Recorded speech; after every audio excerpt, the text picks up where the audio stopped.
Okay, so now we're going to talk about mechanical systems when we have multiple springs and dampers. So this might be that we have them in parallel, where we've added them up together. We've seen a few like that. We can also have springs and dampers in series, which if you're watching this before class, you've not seen yet. But that's where we might have a spring connected to another spring or another damper before being connected to a mass element.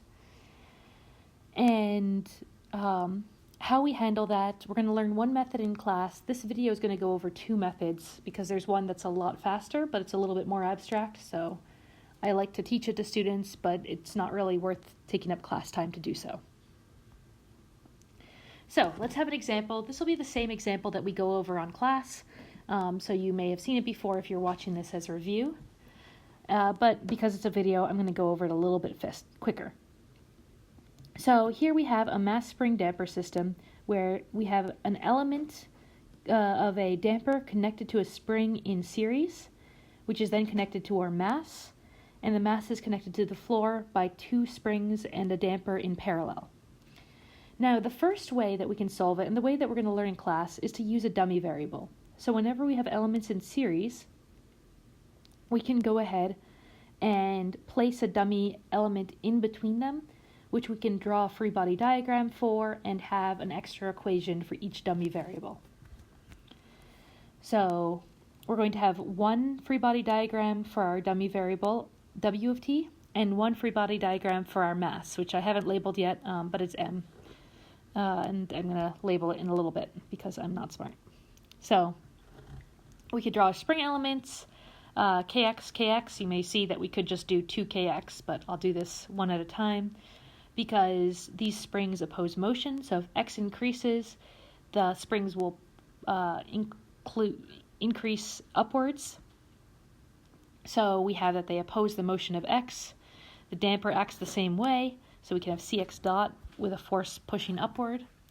Because these springs and dampers, they don't see y or w, so we only have x terms there. So we always want to do that quick check of, are we doing this correct? And doesn't matter what's going up top, those springs and dampers will only see the effect of x minus that reference, which we'll set as 0. Now I'm just going to draw a force going up. Doesn't matter if I draw it going up or down, either way we'll get the correct equation, but I drew it up so it can match the others. If we draw a force going up, then that means that our x term will be positive because we drew it as opposing the motion. And springs always oppose the motion, so we can have that it's going to be kx. But now we want to include that w term. So if x increases, then that tension force will increase because we drew it as its intention. But if w increases, then the tension will decrease. So our final force will be kx minus w. Now we could say that this force will be equal and opposite on the element w, so we could just draw an arrow going down instead of up and put in that same kx minus w so we don't have to rethink about what's going on here.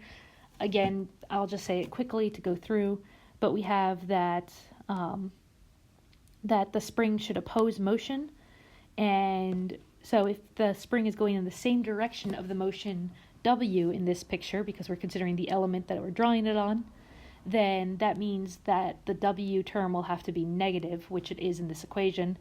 And if tension increases, if w increases, the tension will decrease. If kx increases, the tension will increase. So that makes sense. Now we can add in our spring term, or our damper term, and that'll be c y dot minus w dot. And because we have it drawn in compression, and y will increase compression, w will decrease compression. So those values of positive and negative make sense.